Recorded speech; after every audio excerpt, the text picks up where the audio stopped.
Hi everybody. In this video, I just want to quickly go over the syllabus for EHD 574 during spring 2023. I'm not going to read it verbatim, but there's some key points. You can read it verbatim yourself, but you should. But there are some key points I just want to make sure are to raise to your attention and make sure hopefully they're clear to you, or if not, that you can come and ask me for greater clarification. Okay, so let's just kind of go through the syllabus here. Contact information, my email. Email is the best way to get hold of me, much better than trying to call me.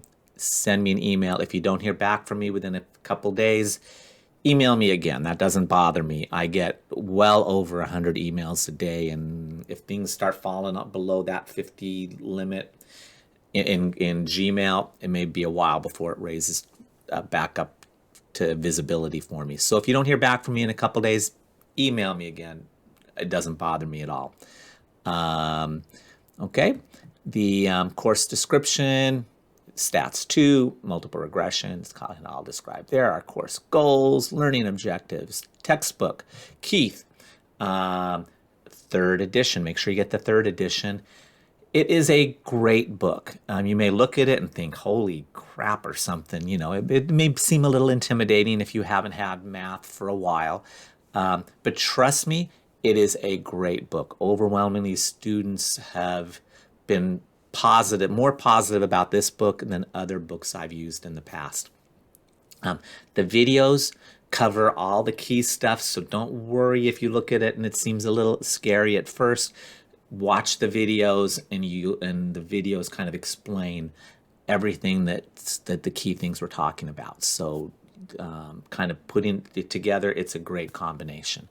I should note I personally recommend getting the paper, the hard copy version of the stats text rather than the electronic version. It's up to you. If you're really comfortable with ebooks, you can, and you want to go that route, you can go that route.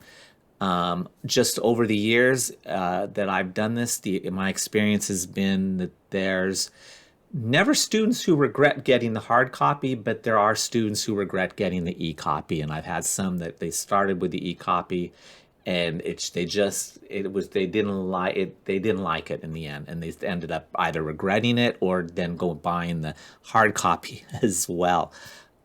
So that's kind of the experience I've seen with students. So, but it's up to you which route you want to go. But that's my recommendation based on feedback from students.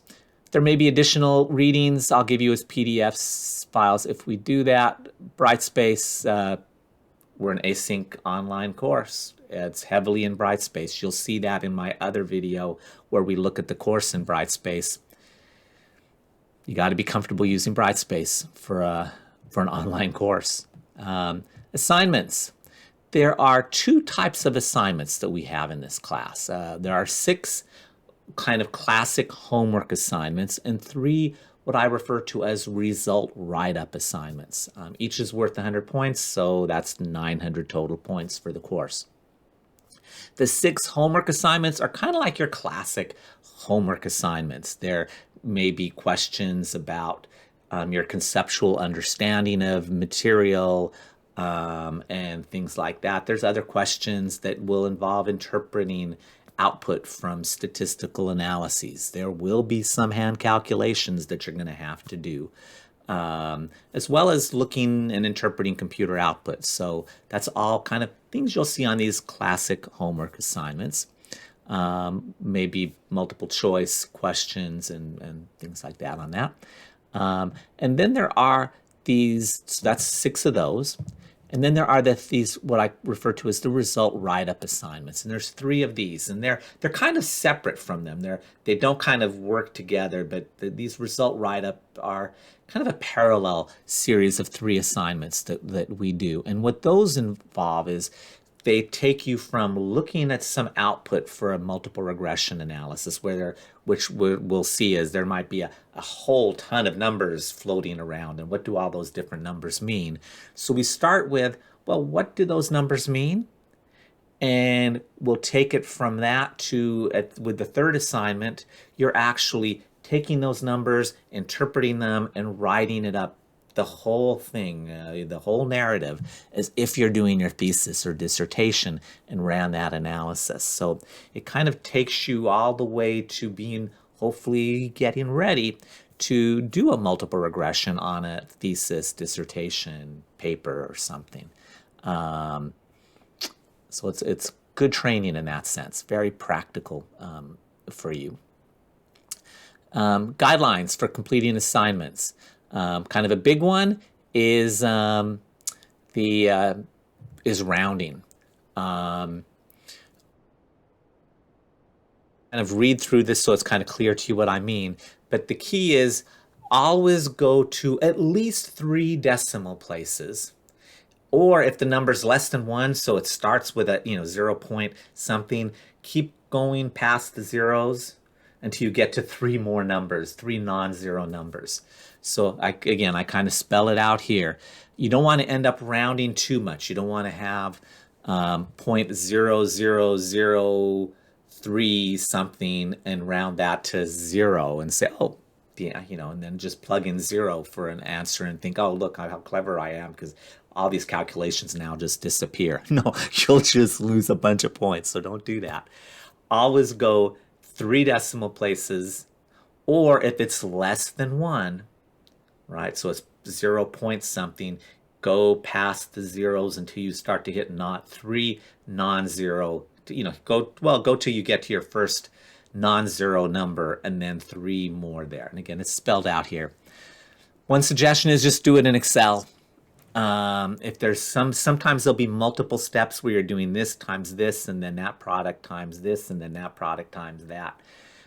What's nice if you do this like in Excel or some other equivalent calculator is it doesn't round as you're going along. It just does the calculations for you with the unrounded numbers, and then you get your final answer that you can round, and you don't have to worry about did I round too much in an earlier step. So that's great. You don't have to, but that's kind of great if you can do that. Okay. Due dates.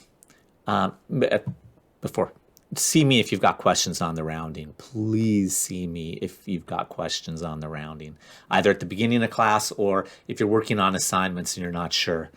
It'll make your life easier.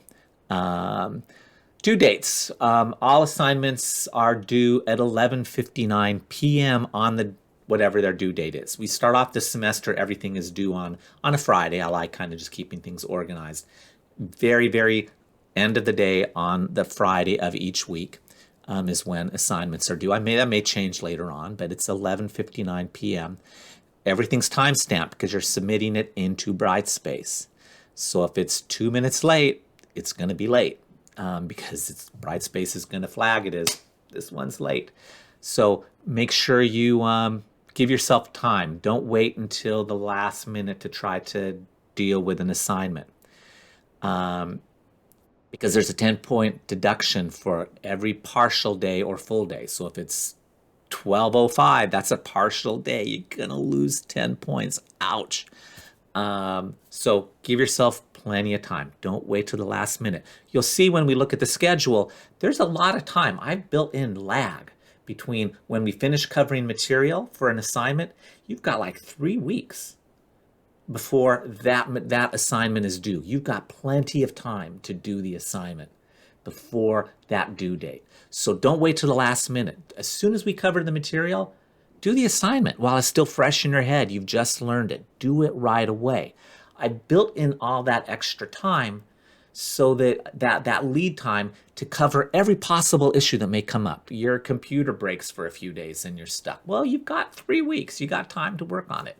You need to take a vacation or take a trip. You got 3 weeks. You got plenty of time to kind of work with that. You get sick. Your child gets sick. Your dog gets sick. You get married. You take a honeymoon. I've had that. Anything that can go on. Storms. The computer's down. The university's computer down. That's all why I'm giving you that big cushion of time to cover every possible mistake. So if your computer's not working at 11:50 the day it's due, and you're emailing me saying, "Can I turn this in late without a penalty because my computer's got problems or the network's down or something?" My response will be, "That's why you should have turned it in sooner. That's why I gave you those 3 weeks. Turn it in a week early. Turn it in 2 weeks early if you can. Give yourself plenty of time. And also, you'll see in a minute, well, next topic, or almost next topic, you want to turn it in early in case you want to redo the assignment. If you wait till the last minute, it's too late to redo it if you notice you've made a mistake. So due dates, take them seriously, because I do.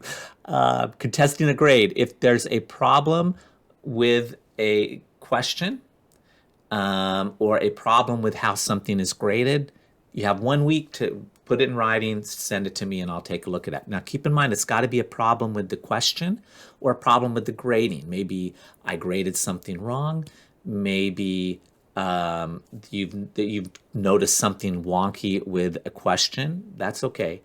If it's explaining why you got something wrong, like, oh, you can see I really did know the answer, but I just flipped the numbers around, or I took this mean instead of that mean. Oh, you can see I know what I'm doing. That's great. It's nice to understand why you did something wrong, but that's not a reason for giving you the points. So it needs to be a problem with the question or the grading, but to contest it. Now, it's always I'm always happy to also meet with you and just look at what you've got wrong, and you and I can talk about it. So again, you want to learn. We always want to learn from our mistakes. So I'm happy to always do that. Redoing, now, as I kind of hinted at a minute ago, you can redo the 6 homework assignments and result write-up 1. You can redo to improve your grade. Now, you can't redo result write-up 2 and 3 because kind of the nature of how they're set up, as you'll see later. There's no redos on those. But 7 of those 9 assignments, you can redo to improve your grade. Now, there's a difference between someone who aces an assignment on the first try and someone that aces it on the 5th try, right? So there's an adjustment made. You lose a few points with the redos, but you can never lose so much that if you end up getting all the questions right, you can always get at least a B. Always, you just keep working at it until you get the questions right, and you can always get at least a B on every one of those assignments. Awesome. Just be persistent with it. And I give some examples here to try to explain how it's set up. That the way I do this so that you get the feedback right away in Brightspace. You don't have to wait for me to grade, and then you're kind of stuck twiddling your thumbs for a few days. Immediately, you'll know kind of what you got right, what you got wrong, and what your grades are. So each of these homework assignments is 100 points. The first 84 points are the actual assignment. That's all the work. Those are the questions. There's the problems. Are the first 84 points. Then the last question is worth 16 points, and that's where this adjustment comes in. If it's your first time, you get all 16 points. If it's your second submission, you get 8 points. If it's your third submission, you get 4 points. And if it's your fourth submission, or fifth or sixth, then you don't get any points. So you kind of max out at that 84. But it may seem a little confusing, but if you kind of think it through, just, you got 100 points, and the last 16 is the points depend on how many times you've done the assignment. As I illustrate here, the nice thing is if you score 100 on the first time, you get 100 points, right? Great, you got an A. That's a solid, that's a solid A. There are no A pluses in grad courses, but that's a solid A. Let's say you struggle the first time and you redo it, and then ace the second time. You get all of those 84 questions. You get all 84 of those right. Great. 84 points, not 84 questions. But you get all 84 correct. That's great on your second. And then you get to that final question, and now you're going to get 8 because it's your second attempt. That'll take you to a 92, as I kind of spell out here. That'll be 84 plus 8 for the final question. That gives you 92, which is an A-. So you can bomb the first submission, figure out what you got wrong, review that material, redo the same problems, And if you get it all right the second time, you got an A minus. Isn't that awesome? You get an A minus. Let's say you still get things wrong and you need to do it a third time. Well, and then on the third time, you finally get everything right. You get all 84 points on the problems. And then it's going to be 84 plus 4, which is 88, which is a B plus. Great. That's still, for this course, B plus is a great grade. What if it takes you 4 or 5 or 6? You don't get points on that last 16, right? It's because it's going to be, you don't get any points there, but you still get the full 84 for finally mastering all the content, which is still a solid B. So no matter how many times you take it, if you master those 84 points that are really the core of the test, you get a solid B, no matter how many times you need to take it. Okay? Let me know. You don't have, well, a couple things. One, you obviously don't have to redo an assignment. You can get like 98 the first time, and if that's like, that's great, I'm good, I don't have to worry about this, that's good. You don't have to. Or you can just say, I'm okay with a B, and just not redo, if you get a B on the first submission, you don't have to redo it if you don't want to, but it's an option there if you want. I want to give so everyone has the opportunity to at least get a B out of this course. If you're persistent and consistent and just stick with it, everybody can pass. It just may take a little time. Now, one thing that's come up over the years is some students they'll get that 98 or 96 on the first try, and they'll say, I really would like to do it one more time because I want to see what I got wrong. I want to make sure I've mastered that material, which is awesome. That's awesome. I love it when students do that, when they come back to get those last few points. Because I see every submission, so I can see someone, it's like, they didn't have to do this, but they did because they wanted to master it. And it just puts you can see, it puts a smile on my face when I see that. But then, students were saying, but I don't want my grade to go down, right? Because remember, it's 8 lower the first time. So if you get 96 and then you master it, it's going to go, even if you get everything right, you're going to get a 92. So they say, I don't want my grade to go down. So don't worry about that. I always give you the highest, you get the highest score based on your submissions. So if your highest score is the first time, that 96, and then you redo it and get a 92, even, because making that 8-point adjustment, right? You still get the 96. Your grade will never, ever go down by doing redos. A resubmission can never, ever hurt your grade. And I encourage it, even if you can't improve your score by doing a resubmission. It's great to make sure you understand everything, understand what you got wrong. So I just want to encourage people to do that. Final grades, again, 900 points, between the 9 assignments, 100 points each, 90, 80, 70, kind of straight cutoffs. I do plus and minuses. Again, there's no A plus, but I'll do plus and minus based on that. The suggestions for success. This is probably the most important one. Print out the slides and use them as study guides. You will see for this class, we have an obscene number of slides. There's a lot of videos. And for my videos, I have slides, and I've made copies of the slides available to you. It's hundreds. It's well over 1,000 slides for this course. Well over 1,000 slides. You don't need all of them, but there's a lot of slides you'll see with the handouts. Print them off, and as you're watching the video, use them for notes, so you don't have to try to recreate stuff. Put notes when I say things that use it as detailed lecture notes. This took me a crazy amount of time to make. To illustrate that, you'll notice that for most of them, I have to, particularly my newer ones, where I'm on the kind of a black background in our Lightboard studio, I have to make a second copy of every slide for your handout.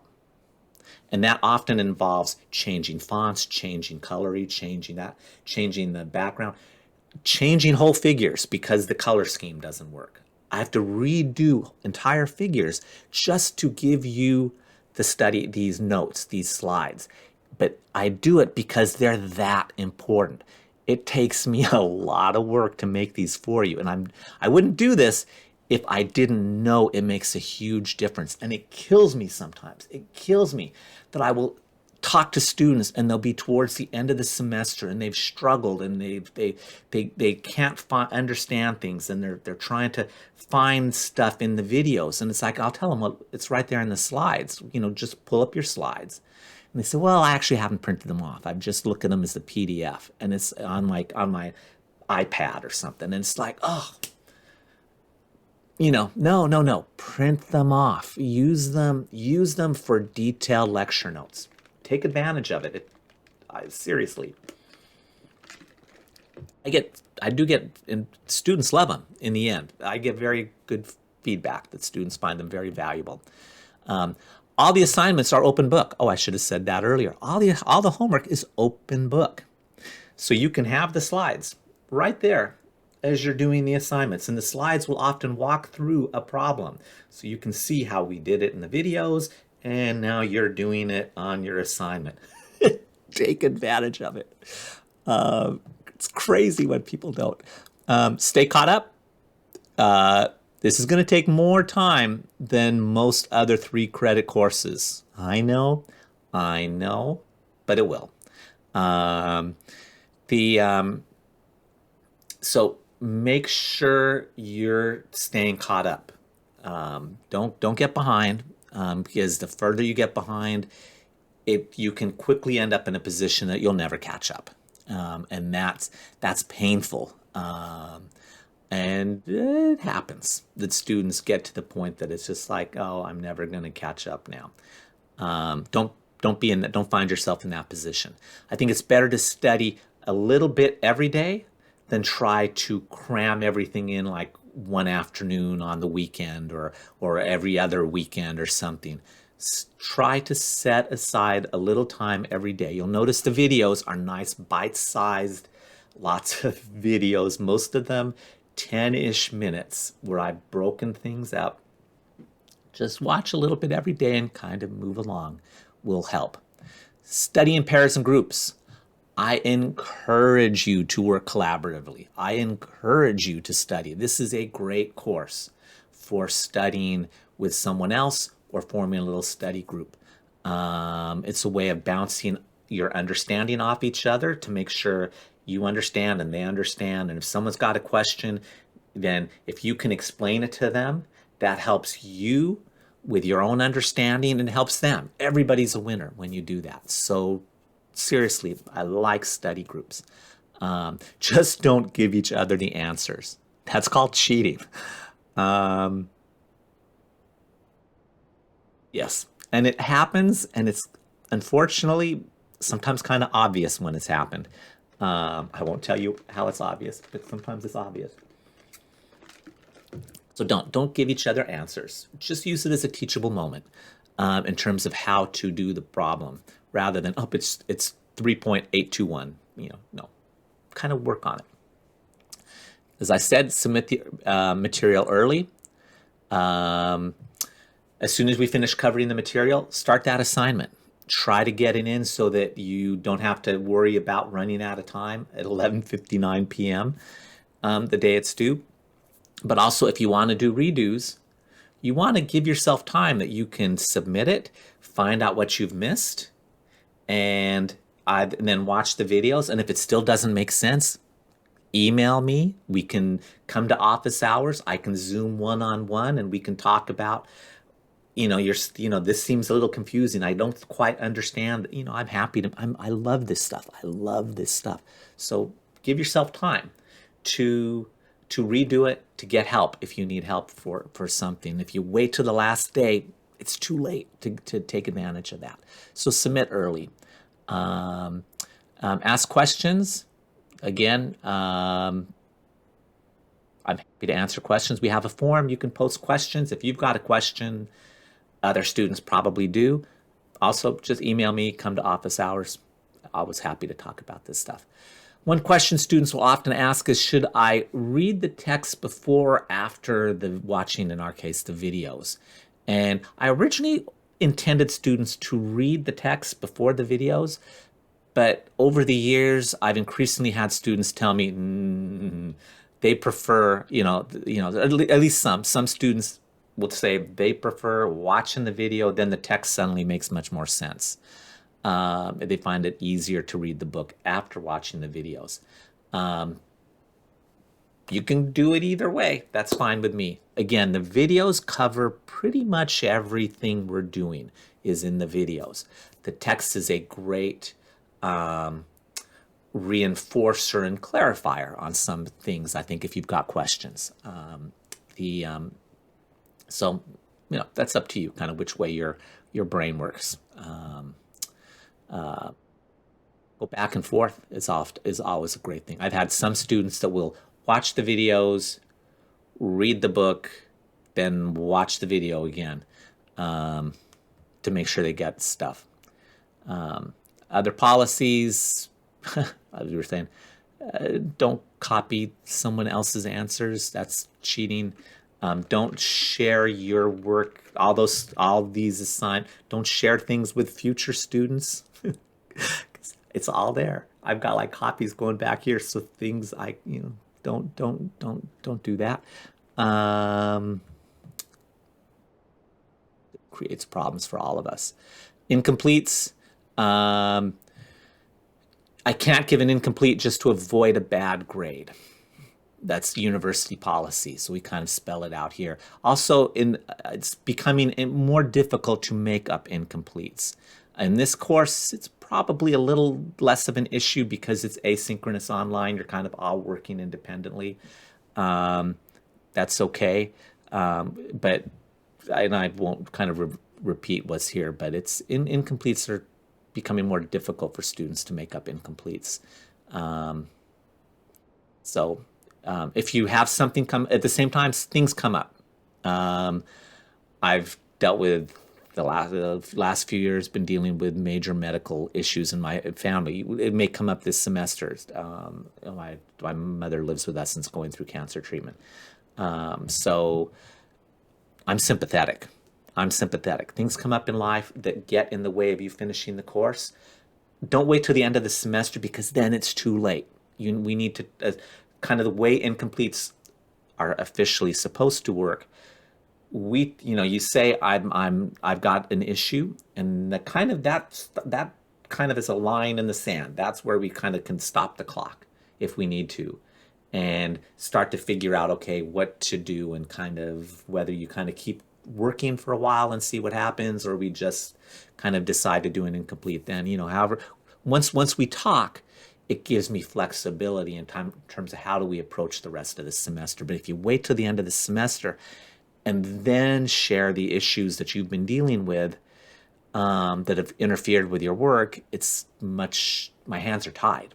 So if something comes up, talk to me and we can, work something out. There are university policies. There's a link to all those. Here's the class schedule. You can see every week. So we've got all the weeks spelled out. The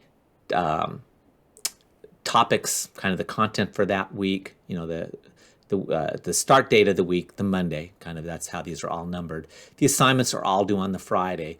So you can see our first homework assignment based on correlation, simple regression, sum review.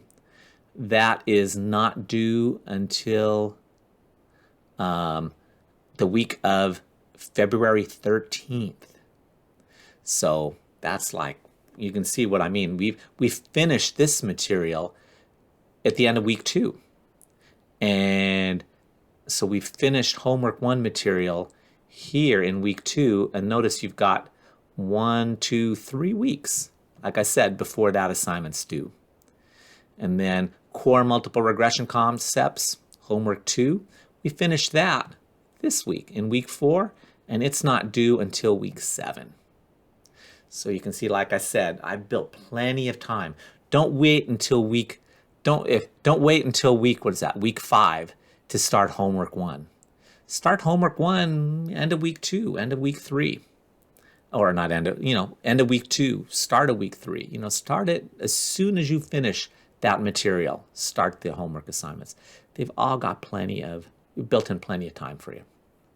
Okay, so that is the syllabus. If you got questions, let me know. I'm happy to kind of try to clarify things for you.